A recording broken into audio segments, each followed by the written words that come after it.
The bar door swung open into November cold, and Elliot Marsden carried Margot Ellsworth across the sidewalk like a man carrying something he was not supposed to be holding. Her head rested on his shoulder, her heels dragged. In the truck, she said his name twice, soft, the way she had never said it in 7 weeks of nodding at him in a lobby. Her wallet held no address. Her phone was dead. One number worked. Mom. He drove the dark road to the edge of Bend. Beatrice Ellsworth opened the door at 11, looked at her daughter against his shoulder and said, "So you're the man she pretends to hate." He didn't understand. 7 weeks earlier, none of it had begun yet. If you've ever loved someone you swore you didn't, stay with this one. It's quiet at first. It doesn't stay that way. Elliot Marsden woke at 5:30 in the morning the way he had woken every morning for 4 years. Coffee first, ground the night before. The kettle on the back burner that whistled before it screamed. Pancakes second. Hazel third, padding into the kitchen in mismatched socks, hair still flat from the pillow. The small round face of a child who had not yet decided whether she was awake. "There was a squirrel on the cedar yesterday," she said, climbing onto her stool. He had something in his mouth. What kind of something? Maybe an acorn. Maybe a piece of bread. Bend squirrels have options. She considered that seriously and reached for the syrup. He cut her pancakes into eighths because that was the way she liked them. He poured her milk in the small blue cup. He ate standing at the counter, watching her, the way he had stood and watched her eat breakfast every morning for 4 years. By 7:15 he had walked her into Westside Elementary, kissed the top of her head, and watched her disappear into a hallway of children half her seriousness. By 7:30 he was parked in the lot behind Cascade Center, lacing his work boots in the cab of his Ford. By 7:40 he was in the basement of the building with a clipboard, checking the boiler logs and the elevator service records, and the long list of small failures. A downtown commercial tower hides from the people who walk through its lobby every day. Island Lodge Group occupied the 6th and 7th floors, 14 boutique hotels across the Pacific Northwest, 58 executive staff, a single CEO named Margot Ellsworth, and a coffee cup she brought with her every morning at 7:45 sharp. She wore gray most days. She had 2 suits, one charcoal and one slate, and she rotated them with a discipline that suggested she had stopped paying attention to clothing years ago. She nodded at him on her way to the elevator. She had nodded at him every morning for 7 weeks. She had never spoken to him beyond that nod. On Thursday of the 2nd week, the variable air volume box on the 6th floor failed in the middle of a strategy meeting. The conference room climbed 3 degrees. Elliot came up with a tool bag and a stepladder, found the box, replaced the actuator, and stood on the ladder long enough to confirm the airflow was steady again. Margot watched from the doorway of the conference room. He did not rush. He did not apologize. He did not perform the small smile maintenance men learned to perform around executives. "Thank you, Mr. Marsden," she said when he climbed down. "You're welcome, Miss Ellsworth." Her eyes stayed on him a second longer than they needed to. 3:30 that afternoon, Hazel sat at the front desk with her library copy of Charlotte's Web. Brenda, the receptionist, slid her a butter cookie from the small tin she kept under the counter. Hazel read with her mouth slightly open, the way she read everything, and her father came up out of the basement with grease on his knuckles and asked her how Wilbur was doing. "He's worried," Hazel said. "Pigs usually are." She laughed without looking up from the page. At 4:15, Conrad Wayland walked into the lobby with 2 men in tailored coats. He did not look at Elliot. Elliot held the elevator door open with the flat of his hand, and Conrad stepped in without acknowledging him. The doors closed. Elliot watched the floor indicator climb. He did not know Conrad Wayland. He knew the type. The next morning, Conrad called an emergency board meeting on the 7th floor. He spoke for 11 minutes about market position and the inevitability of consolidation and the $340 million offer Meridian Hospitality had put on the table. He spoke about shareholder value the way some men spoke about weather, as if it were something that simply was, something no reasonable person would argue with. Margot listened with her hands flat on the table. She had built the company from a single property in Hood River in 2013. She had taken it from 1 hotel to 14 in 9 years. She had never missed an earnings target. "I built this company," she said when he was done, "and the board is grateful," Conrad said. "But the board also has fiduciary obligations. You're the CEO. The decision to sell is ours. You're the chairman, Conrad, not the board. I have the votes, Margot." She knew the count before she walked into the room. 4-3.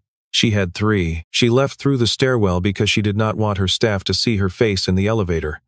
On the landing between 6 and 7, Elliot was on a step stool replacing a fluorescent tube. He saw her come down. He didn't ask what was wrong. He didn't ask anything. He held the old tube in one hand and the new one in the other and said, "The one on 7 is flickering too. I'll get it after lunch." She nodded. She did not trust her voice. She walked past him in the step stool, and as she passed, she caught the smell of him, faint and not at all what she would have predicted, soap and cedar shavings and the cold metal of work tools. She kept going. The stairwell door closed behind her on the 6th floor with a soft hydraulic hiss. She made it to her office and closed her own door before her hands started to shake. She sat at her desk for 10 minutes before she could open her laptop. That night, after Hazel was asleep, Elliot opened his laptop at the kitchen table. The email from Preston Hale had come in at 6. Meridian Hospitality is expanding aggressively in the Pacific Northwest. They are in late-stage diligence on a regional chain called Highland Lodge Group, based in Bend. You need to know the source of capital. The general partner behind Meridian's hospitality fund is Halberd Capital Partners. Your founder's veto on Halberd's fund-level decisions is still in force. They don't appear to know you're in Bend. Elliot read it twice. He closed the laptop. The kitchen window showed the dark outline of the cedar Hazel watched in the mornings. He had walked away from Halberd 4 years ago. He had sold most of his stake. He had buried the part of his life that wore a tie. What he had not done, because Preston had advised against it and because he had not, in the end, been able to do it, was give up his founder's veto. The legal architecture of the fund still had his fingerprints on it. The company that was about to swallow Margot Ellsworth's life work was being financed by the firm he had built in a glass office on Federal Street with 3 other men, 2 of whom were still partners, one of whom had spoken at his wife's funeral. He sat at the kitchen table for a long time without moving. The clock on the microwave changed from 10:11 to 10:32 before he closed the laptop. If this story is pulling you in, the small thing you can do right now is hit subscribe.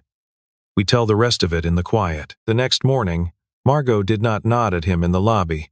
She walked past with her coffee and her phone, and her eyes fixed on the elevator doors.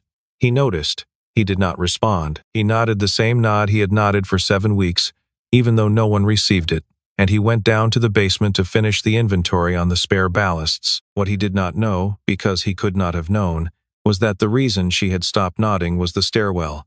She had almost spoken to him there. She had almost said something to a man who fixed lights for a living, and the almost had frightened her more than the board meeting. She had been alone for 5 years on purpose. Her last relationship had ended on a Tuesday in March, when a man she had liked enough told her she was easier to admire than to love. She had not argued. She did not intend to stop being alone because a maintenance man told her about a flickering bulb on 7. She built a wall that morning. He felt it. He respected it. He did not test it. He did not ask Brenda what had changed. He went on doing his job the way he had done it for 9 months. Which was the way he had learned to do everything since his wife died, which was to assume people had reasons, and to leave them their reasons. Conrad moved the next piece on Monday. He introduced Declan Rourke to the executive floor as the interim chief operating officer, brought in to support the transition and shore up operational rigor during a period of strategic review. The phrase, strategic review, did most of the work. It implied a process Margot had not initiated and could not stop. Declan was 38, blonde, polite, in the way men trained at the right schools learned to be polite. Margot understood within 30 seconds. Declan was Conrad's replacement for her, installed early, smiling at the right moments, taking notes in the right meetings. The corporate governance documents allowed the board to appoint C-level officers. She could not refuse him without filing a formal objection that would have been read, correctly, as panic. Declan extended a hand. "Looking forward to it, Margot." "Miss Ellsworth," she said, and shook his hand once. That afternoon, Elliot brought a replacement keycard for the 7th floor server room up to her office. Protocol required the CEO to sign for it directly. She signed. He handed her the card. Their hands touched for half a second, and she did not pull hers back. He noted that. He did not show that he noted it. She set the card on the desk between them and did not look at it. "Anything else, Miss Ellsworth?" "No. Thank you. Have a good day, Miss Ellsworth." "Mr. Marston." He left. That night he called Preston Hale from the back porch with the door closed, so Hazel would not hear. "Does Halberd actually need my signature to close the Meridian deal? Your veto is intact. They can try to route around it commercially, but if you exercise it, the transaction freezes for 90 days minimum. Enough time for the target to defend itself. I'm not doing anything. You're watching. I'm watching. Preston was quiet for a moment. The line carried the sound of his office in Boston, the late hum of a building that had not yet learned it was empty. Who is she? Elliot. He didn't answer.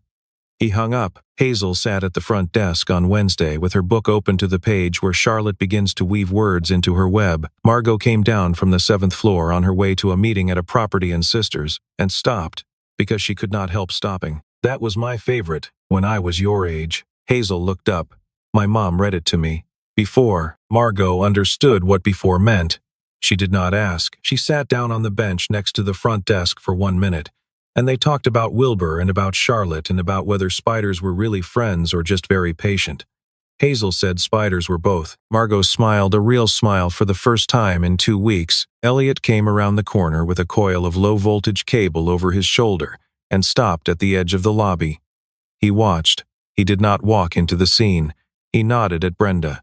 Brenda nodded back. He went down to the basement without his daughter seeing him. That night at home, over pasta, Hazel said, "The lady on the 6th floor is sad, Dad.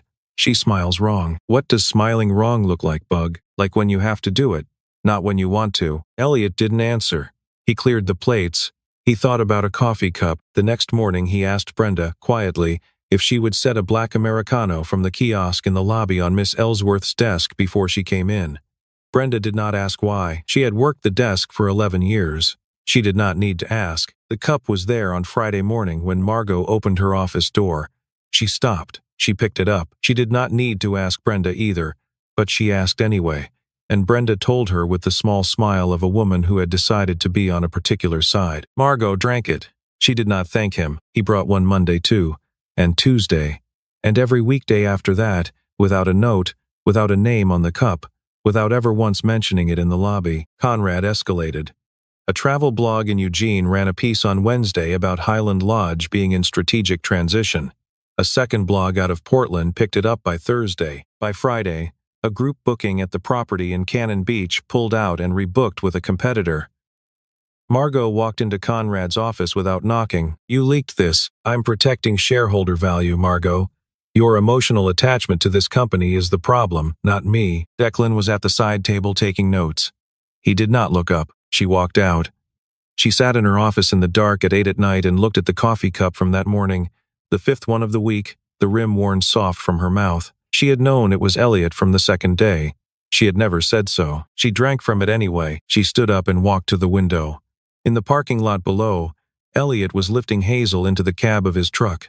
The child was sleepy, head against his shoulder.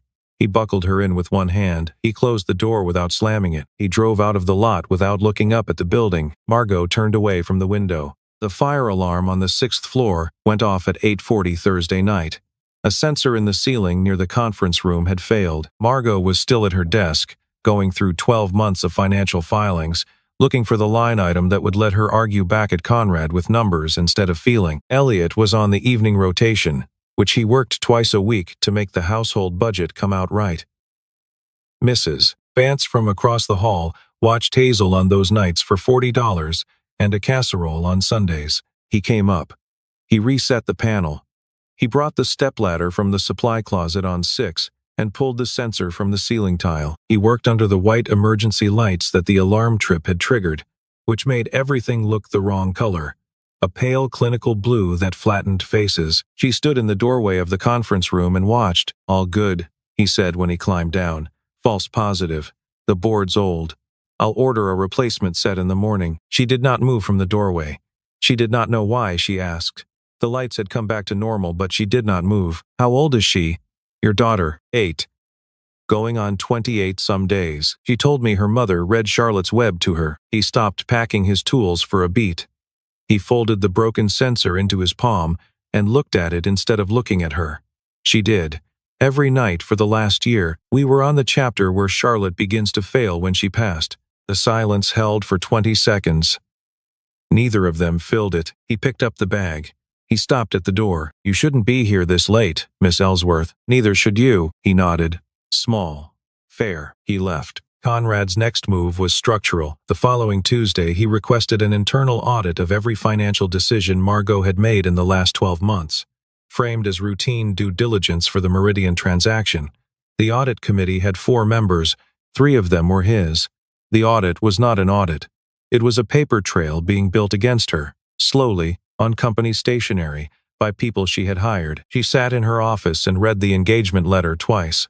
The language was clean. The intent was not. She forwarded it to Carla Soto, the outside counsel Highland Lodge retained for non-routine matters, with a single line in the body of the email. They are building a case to remove me. That night, in her apartment, she poured a half glass of red wine she did not finish, sat on the couch in the dark, and called her mother for the first time in 3 weeks. Mom, am I losing? Losing what, honey? She did not answer. Beatrice waited. The silence between them was the kind of silence that mothers know how to hold. Then, gently, get some sleep. Come for breakfast Saturday. Margot hung up. She set the phone face down on the counter. She did not cry. She did not move for several minutes. Saturday morning, Margot met with Carla Soto, the lawyer Highland Lodge retained for non-routine corporate matters, at a quiet office on Bond Street downtown. Carla had spent 2 days tracing the capital behind Meridian. She slid a printed organizational chart across the table. It's a fund of funds structure. The deal sponsor is Meridian Hospitality, but the equity comes from a vehicle managed by Halberd Capital Partners out of Boston. They're the general partner. That's as deep as I can go without a court order. Halberd is privately held. The partners don't disclose. Margot studied the chart. Halberd sat at the top of the diagram in a small rectangle. 3 names were listed under it as managing partners. None of them were Elliot Marsden. And the founders? 4 founders in 2009. 3 current. 1 walked away 4 years ago. Records are sealed. Margot wrote Halberd Capital on her notepad. She underlined it once. The name meant nothing to her. On Tuesday, Declan Rourke came down to the basement of Cascade Center under the pretext of inspecting the server room. He found Elliot in the mechanical room behind the boiler, with the inspection light on and the cover off the secondary pump. He stopped 2 meters away. He waited until Elliot looked up. Elliot Marsden. I sat at the back of the room when you closed the Pemberton deal in 2015. You spoke for 30 minutes without notes. I never forgot the face. Elliot wiped his hands on a shop rag. He looked at Declan steadily. He did not look surprised. He had known this moment would come from the day he saw Declan walk out of the elevator on 6. You've got the wrong man. I don't. The question is what you're doing here, and what happens if I tell Conrad? Elliot folded the rag in half and set it on the workbench. Tell him whatever you want. Declan studied him. He had expected a flinch. He had expected the look of a man who was hiding. He saw instead the look of a man who had already chosen what he would do if his name came up. Declan calculated, the way men like Declan always calculated, and decided that the information was worth more held than spent. If he handed it to Conrad now, Conrad would burn it loud and burn it fast. If he held it, he had leverage on 2 sides. He nodded once. All right, Elliot. He left. That night, Elliot called Preston. Declan Rourke recognized me. Prepare the veto filing. I'm not activating it yet. I activate when she chooses. Chooses what? Whether she wants me in this. It's her company. It's not mine to save. Elliot, prepare the filing. Preston. He hung up. He sat in the cab of the truck in the Cascade Center parking lot at 9:30 that night. The light on the 6th floor was still on. He could see the silhouette of her, just barely, moving past the window of the conference room. He knew she was up there alone. He knew he had the only weapon that could stop what was about to happen to her. He knew that using it meant the end of the 4-year project of being a man who fixed thermostats in a building where no one knew his name. He thought about Hazel, asleep 3 miles away, under a glow-in-the-dark constellation he had stuck to the ceiling himself. He put both hands on the steering wheel. He did not start the truck for 3 minutes. Friday came hard. Conrad sent the formal notice. The board vote on the Meridian transaction would be held in 13 days. Margot read the email at 2 in the afternoon, set the phone face down, and worked through the rest of her meetings without showing anything. She left the office at 7. She drove to The Ridge, a wine bar on Wall Street downtown she used to go to with a friend who had moved away 3 years ago. She still went to the same seat at the bar. She still ordered the same Tempranillo. She had 2 glasses. She had 3. She had 4. By 10:30 her phone was dead and her body had finished negotiating with the wine. Elliot walked into the Ridge at 10:40 to pick up a takeout order. Hazel was at home with Mrs. Vance, the neighbor who watched her on the 2 evenings a week he worked the second shift. He had ordered ahead. He came up to the bar to pay. Russ, the bartender, was already looking at him. "You know her? She works in your building, right?" Elliot looked over. Margot was at the corner of the bar, forehead resting on the back of her hand, hair falling forward. "Yeah, she's done, man. I was about to call somebody. Sober her up or take her home. I don't want her here at closing." Elliot crossed to the bar. Miss Ellsworth. She lifted her head. It took a second for her to focus. "Mr. Marsden." He set a hand under her elbow. She did not resist. She did not help. She let him stand her up. He paid her tab. He paid for his takeout. He walked her out to the truck. She walked with her hand in the crook of his arm, because she could not walk without it. In the cab he buckled her seatbelt. Her wallet was on the console. He looked through it. No driver's license with a current address. New apartment, she had said once in a board meeting he had overheard while replacing a vent grill. He found a folded business card from Beatrice Ellsworth, retired English teacher, with a home address in pencil on the back and the word Mom underlined twice. He drove east out of downtown, toward the edge of town. "I don't hate you, Elliot." He kept his eyes on the road. "I hate that I think about you when I shouldn't." He didn't answer. His hands tightened on the wheel once and then settled. "You smell like sawdust in coffee." "That's not fair." He didn't answer that either, but the corner of his mouth moved. She did not see it. She was looking at the window glass. He pulled into a driveway at 4 minutes past 11. The porch light came on. He got out, came around to her door, lifted her down. She put her arm over his shoulders. He carried more of her weight than she carried herself. Beatrice Ellsworth opened the door. She looked at Elliot. She looked at her daughter. She did not look surprised. She looked like a woman who had been quietly waiting for a Friday night phone call from a hospital and had received instead a Friday night arrival of something better. "So you're the man she pretends to hate." He stood in the porch light, holding her daughter against his shoulder. "Ma'am, she complains about you. 3 times a week for 2 months. The cold one, the maintenance man with the daughter, the one who fixes the lights too slowly, the one who fixes them too fast. No one complains that much about someone they aren't thinking about." He didn't have anything to say to that. She held the door open. "Bring her in." He carried Margot to the couch in the living room. Beatrice brought a blanket. He laid her down and arranged the blanket over her shoulders. He took her shoes off and set them next to the couch. "Coffee, Mr. Marsden?" "No. Thank you, ma'am. She wouldn't want me here when she wakes up." Beatrice studied him the way mothers study men in porch light. "Drive safe, Mr. Marsden." "Yes, ma'am." He left. Saturday morning, Margot woke on her mother's couch, with a head she did not want, and a mouth tasting of red wine and shame. The sunlight came in flat through the front window. Beatrice was already at the kitchen table reading the local paper. She brought tea without being asked. "Mom, he carried you in. He wouldn't sit down. He called you Miss Ellsworth even after you were unconscious. He took your shoes off. He set them by the couch. He apologized for the inconvenience." "Mom, please. You said things in the truck, honey." I asked. "He told me. He didn't want to. I made him." Margot closed her eyes. "You don't owe him anything," Beatrice said. "But you owe yourself the truth about why you're angry at him.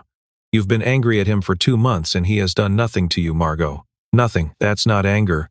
That's something else." Margot did not answer. She drank the tea. She showered in her mother's small upstairs bathroom. She borrowed a sweater from her mother's closet, the gray one she had worn to her father's funeral 8 years ago. She drove home in the late morning light and sat on her own couch for an hour without moving. She thought about the coffee cup on her desk every morning for 9 days. She thought about her shoes set neatly next to the couch. She thought about the words she had said in the cab of his truck, and what it meant that he had not used them against her. Monday morning she walked into Cascade Center with her shoulders set. The elevator doors opened. Elliot was inside, tool bag at his feet, on his way out to the parts store. He saw her. He held the door. He did not step out. She stepped in. The doors closed. 1st floor to 6th floor. He did not look at her.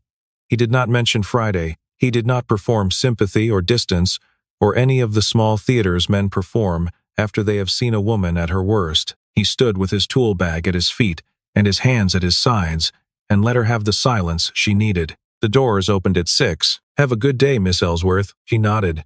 She stepped out. In her office, the Americano was on her desk. She picked it up. She drank from it. For the first time, she was not drinking it alone. At noon, a third travel blog ran a piece. It quoted an unnamed source inside Highland Lodge, describing the CEO's recent public display of impaired judgment at a downtown Bend establishment. No name, enough detail that every board member would recognize her. Margot read the piece in her office with the door closed. She understood. Declan had been at the Ridge on Friday on purpose. She picked up the internal phone. She dialed the basement. Marsden.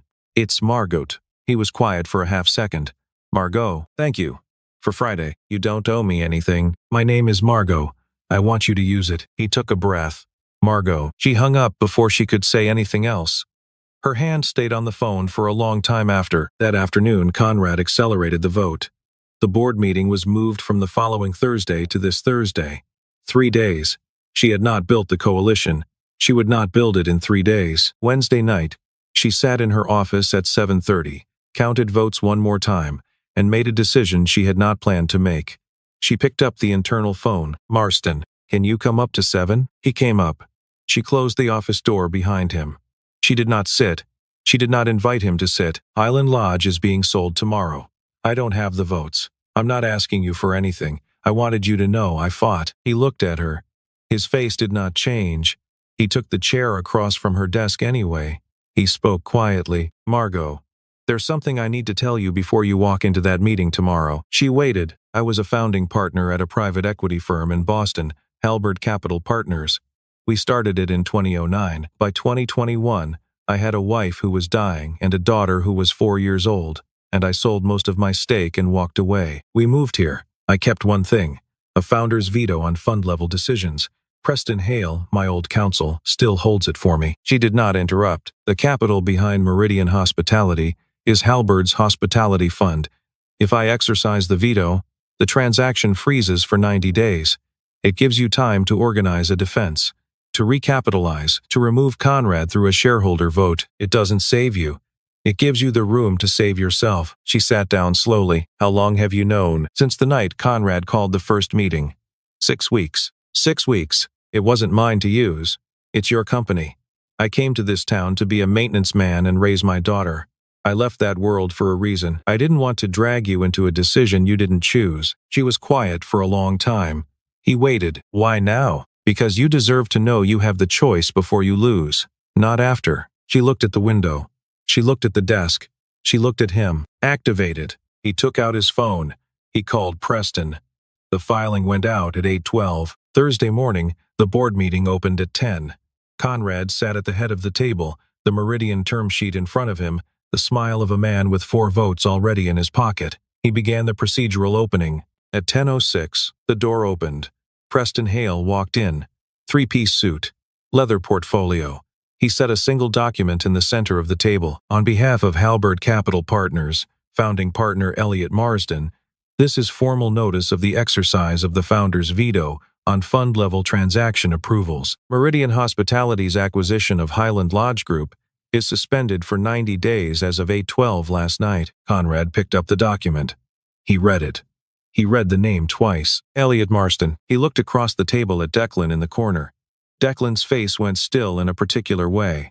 Conrad understood what the stillness meant. Preston left without sitting down. In the 90 days that followed, Margot did not work miracles. She worked the phones. She flew to 4 cities. She met with 3 institutional shareholders Conrad had assumed were aligned with him and showed them the audit pattern, the leaks to the travel blogs, the timeline of the COO appointment. By day 60, she had 31% of the shareholder base prepared to vote with her at a special meeting. By day 78, she had 38%. By day 84, Conrad understood he was going to lose the chairmanship in an open vote, and he resigned to preserve his consulting income from a Meridian advisory role that no longer mattered. Declan submitted his resignation the same week, citing personal reasons. 3 months after the night at the Ridge, Margot walked across the Cascade Center parking lot at 4 in the afternoon and found Elliot in the cab of his truck with the window down, waiting for Hazel to come out of an art class on the 2nd floor. She leaned against the door of the truck. She was wearing a sweater and jeans. She had not worn a suit on a weekday in 4 weeks. You didn't go back to Boston? No. Hazel likes her school. Do you regret leaving the firm? He thought about it. No. I regret a lot of things. That isn't one of them. She was quiet. The wind moved the leaves of the maple at the edge of the lot. You could have stopped it from the first week. It wasn't mine to stop. She nodded slowly. She understood. She had needed to understand it on her own. Hazel told me you make the best grilled cheese in Oregon. His mouth moved at the corner. She said that? She said a lot of things. Kids don't pretend. He looked at her. She held it. The door of the building opened. Hazel came out carrying a watercolor of a ladybug. She saw Margot. She did not look surprised. She walked up to her father's truck. "Hi, Miss Ellsworth." Margot crouched down to her eye level. "Margot. You can call me Margot." Hazel considered this seriously. She nodded. 2 Saturdays later, Elliot stood at his kitchen counter buttering bread. Hazel sat at the table with 3 plates, arranging the forks, not asking why 3. The doorbell rang. Hazel ran to the door and opened it. Margot stood on the front step in a sweater and jeans. No makeup, hair down. In her hand was a paperback copy of Charlotte's Web. Worn at the corners, the spine creased the way books are creased when a child reads them again and again. It was her copy from 3rd grade. "I thought we could read it together." After lunch, Hazel turned and called back into the house. "Dad." She brought her own copy. Elliot came to the kitchen doorway with a dish towel on his shoulder and a spatula in his right hand. He looked at Margot. She looked at him. 5 seconds passed without either of them speaking. "Come in," he said. "It's cold." She stepped inside. The door closed. On her phone, on the screen she did not check, was a text from her mother. "Have fun, sweetheart. Tell him I said the small things still count." They ate at the kitchen table. Hazel told them about a girl in her class who had brought a chameleon to show and tell, and how the chameleon had refused to change colors no matter what color paper they put it on, which Hazel thought was very on brand for a chameleon. Elliot listened. Margot listened. She did not think about email. She did not think about the board.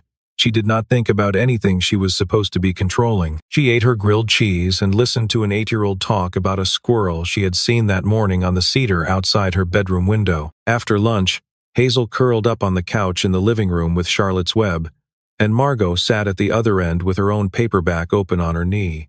They took turns reading aloud. Elliot stood in the kitchen doorway with a dish towel still on his shoulder and watched the two of them for a long minute without speaking.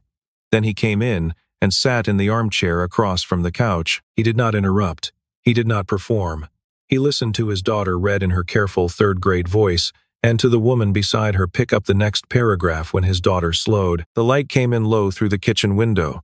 The afternoon held.